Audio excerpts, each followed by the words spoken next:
Hello friends, welcome back to channel महापुरुषों की बातें। सत्संग जी सबको प्यार वही राधा स्वामी। आइए सुनते हैं कुछ प्रेरणादायक वचन। ये वचन राधा स्वामी सत्संग व्यास द्वारा प्रकाशित पुस्तक संतमत प्रकाश भाग 2 में से लिए गए हैं। इस पुस्तक के पेज नंबर 67 पर हजूर महाराज बाबा सावन सिंह जी स्वामी जी महाराज की वाणी सदगुरु का नाम पुकारो, सदगुरु को हियरे धारो पर सत्संग फरमा रहे हैं। आप फरमाते हैं, जब वाहिगुरु अकाल पुरुष खुद खुदा दुनिया को रोशनी देता है, यानी किसी जीव को मुक्ति देकर अपने साथ मिलाना चाहता है, वह किसी महात्मा, ऋषि, मुनि, वली, अवतार या पैगंबर के जरिए अपना भेद जाहिर करता है।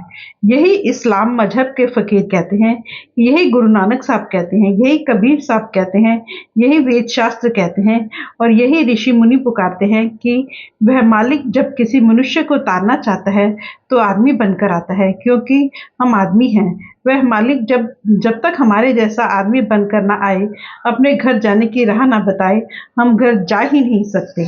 मिसाल के तौर पर जेल खाने में कुछ कैदी हैं, उनकी दुखी हालत देखकर कोई परोपकारी आता है और यह सोचकर कि इनको ठंडा पानी नहीं मिलता, 10-20 बोरियां शक्कर की और कुछ बर्फ मिलाकर ठंडा पानी मिलाकर उन्हें खुश कर देता है। एक दूसरा आता है, वह है यह देखकर कि उनके अच्छे गेहूं की रोटी नहीं मिलती, बाजरा खाते हैं, 1000-2000 मन मिठाई मंगवाकर उन्हें खिला देता है। कैदी खुश हो जाते हैं। इसी तरह तीसरा आता है और वह यह देखकर कि इन्हें अच्छे कपड़े नहीं मिलते बल्कि मोटे मिलते हैं जिनमें जुएं पड़ जाती हैं, अच्छे कपड़े की नई पोशाकें सिलवाकर पहना देता है। कैदी खुश हो जाते हैं।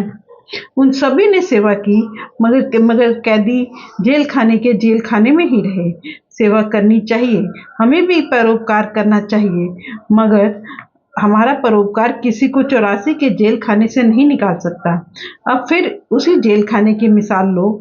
एक आदमी के पास उस जेल खाने की कुंजी है। उसने आकर जेल खाने के सारे दरवाजे खोल दिए और कैदियों से कहा कि जाओ अपने अपने घरों को। सबसे अच्छा कौन है, आप खुद ही बताओ, जिसने आजाद कर दिया। इसी तरह दुनिया के जेल खाने से आजाद होने की युक्ति नाम है और नाम पूरे गुरु से मिलता है। जो इस जेल खाने से आजाद होना चाहे, उसके लिए जरूरी है कि सत्संग सुने। सत्संग में तहकीकात होती है और हमारे मन के सारे भ्रम, शक वगैरह दूर होते हैं। दूसरा सदगुरु है और तीसरा नाम। ये 3 चीजें हैं जिन्हें पाकर हम इस जेल खाने से आजाद हो सकते हैं। वाणी का एक एक लफ्ज करोड़ करोड़ रुपए का है और विचार करने योग्य है। अगर कोई सोच विचार कर हृदय में बिठा ले तो किताबें पढ़ने की जरूरत नहीं। यह धूर्धाम पहुंचे हुए महात्मा की वाणी है। वे क्या उपदेश देते हैं कि प्यारो, तुम जन्मों जन्मों से दुनिया का सिमरन करते चले आ रहे हो। हर एक आदमी अपने अपने काम का सिमरन करता है। जमींदार अपने काम का सिमरन करता है कि कल क्या खेत में बोना है, किस में हल जोतना है। दुकानदार अपने काम का सिमरन करता है कि कौन सा सौदा खत्म है ताकि और लाया जाए। क्लर्क अपने काम का सिमरन करता है कि कौन सा कागज बन चुके हैं और कौन से नहीं बने। जज अपने काम का सिमरन करता है कि कल कौन सा फैसला करना है। औरतें अपने काम का सिमरन करती है कि कौन सी चीज है, कौन सी नहीं, आटा दाल है, नमक मिर्च है। मतलब है कि हर एक व्यक्ति अपने अपने काम का सिमरन करता है। अब कायदा है कि जिस चीज का सिमरन करो उसी का ध्यान आता है, और जिसका ध्यान होता है मरकर आदमी वही जाता है या जन्म लेता है। जब हम दुनिया के कामों का सिमरन करते हैं तो सारी उम्र हमें दुनिया का ही ध्यान आता है। जब हमने सारी उम्र दुनिया के काम किए, दुनिया ही खाई, दुनिया ही पी, तो मौत के वक्त हम किधर जाएंगे। असूल है कि जो कर्म हम सारी उम्र करते हैं, मौत के वक्त उनका अर्थ निकाल कर बुद्धि बनती है और उसमें जो संकल्प या ख्याल पैदा होते हैं उनके मुताबिक अगला जन्म होता है। सो हम ऐसी हालत में मरकर दुनिया में जन्म लेंगे, घोड़ा, गधा, कुत्ता, सुअर बनेंगे। जब मैं दुनिया की पहली बड़ी लड़ाई में गया तो एक बाबू मेरे साथ था। उसका मैं नाम नहीं लेना चाहता। जब वह लड़ाई से वापस आया, अपने साथ कोई 1.5 लाख रुपया ले आया। सेना रसद विभाग का एजेंट था। उसने कुछ रिश्वतें ली, कुछ गायों के चारे में से रखा यानी गबन किया। घर पहुंचकर उसने उन रुपयों के कई मकान बनवाए और अन्य आराम के सामान इकट्ठे किए। जिस वक्त मौत आई तो सारी उम्र के किए हुए कर्मों का ख्याल सामने आ गए। तब कहने लगा कि हाय, यह गाय सींग मारती है, वह गाय सींग मारती है। इसी तरह ली हुई रिश्वतों के सिलसिले में बोलता बोलता और रोता रहा।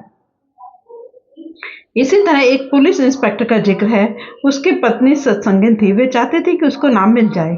जब वह कहती कि चलो डेरा चलें तो वह कहता अभी मेरा कोट नहीं बना, जब कोट बन जाएगा तब चलेंगे।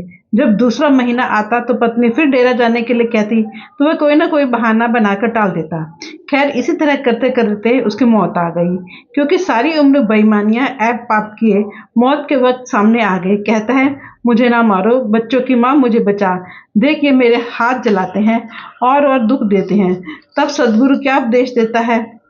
वह कहता है कि दुनिया में रह, गृहस्थी बना रह, न काम काज छोड़, न घर बार छोड़, जो तुझे मिलना है अवश्य मिलेगा। जब हम पैदा होते हैं यानी माँ के पेट से बाहर आते हैं, अपना प्रारब्ध साथ लेकर आते हैं। जब तेरा प्रारब्ध ही तुझे मिलना है तो तू पाप की कमाई ना कर, बल्कि नाम का सिमरन कर। जब तू नाम का सिमरन करेगा, तेरा ख्याल इकट्ठा होकर अंदर आ जाएगा। जिस तरह पानी की मारी हुई खेती पानी से ही हरी होती है, या जिस तरह लोहे को लोहा काटता है, इसी तरह दुनिया के सिमरन को नाम का सिमरन काटता है।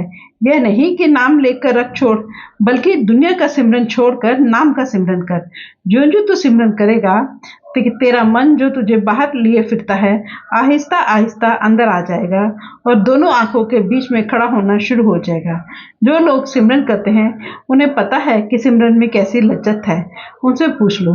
सभी संत महात्मा कहते हैं कि नाम का सिमरन करो। अब सवाल पैदा होता है कि कौन से नाम का, क्योंकि मालिक के तो बहुत सारे नाम हैं। तो संत जवाब देते हैं कि नाम दो किस्म का है, एक जाति और दूसरा सिफाती। सिफाती नाम वे हैं जिनके जरिए महात्माओं ने परमात्मा का वर्णन किया। हर जगह उसे रमा हुआ देखकर सर्वव्यापक गिरी को उठाने वाला गिरधारी या मुर नामक राक्षस को मारने वाला मुरारी कह दिया। सिफाती नाम वे हैं जो उसकी सिफ्त तक सीमित कर रहे। इसके विपरीत जो जाति नाम है वह किसी भाषा में नहीं, जो तुम्हारे अंदर इंतजाम करता है वह जाति नाम है।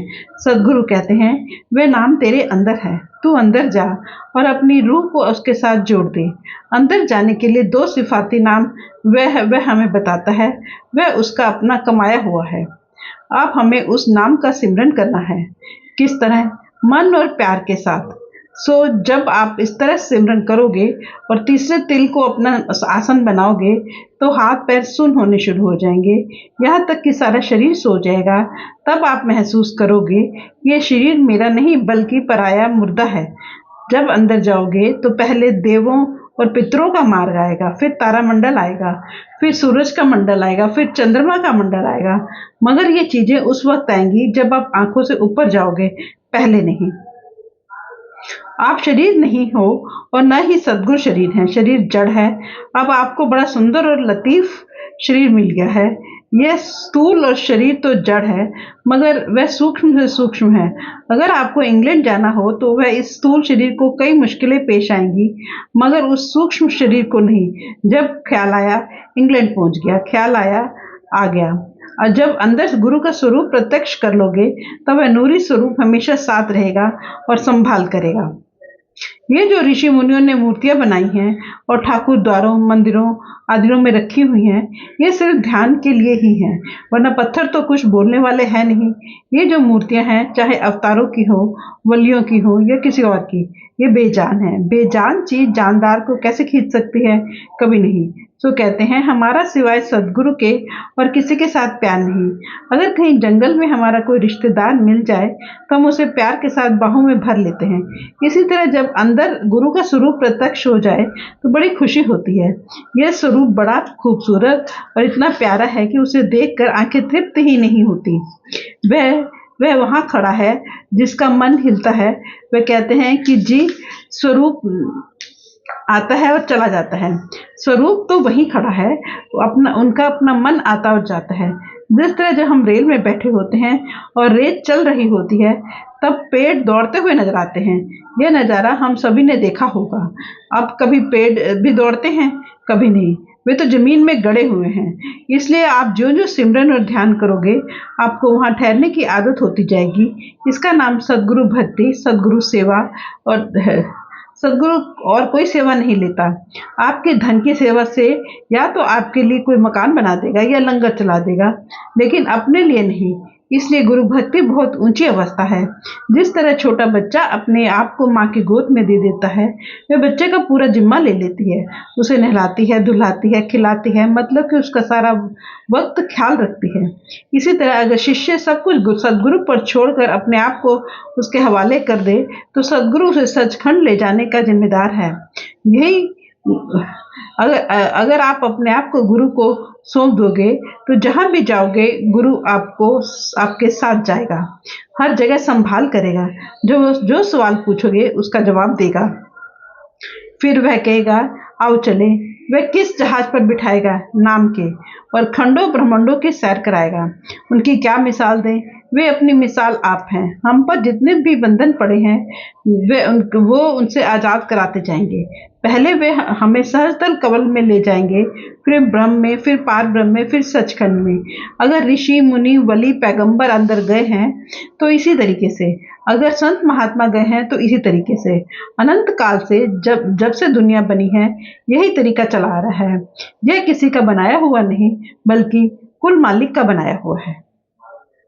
फ्रेंड्स, अपनी इस वीडियो को आज हम ये समाप्त करते हैं। अगली वीडियो में आगे बढ़ेंगे। Thank you.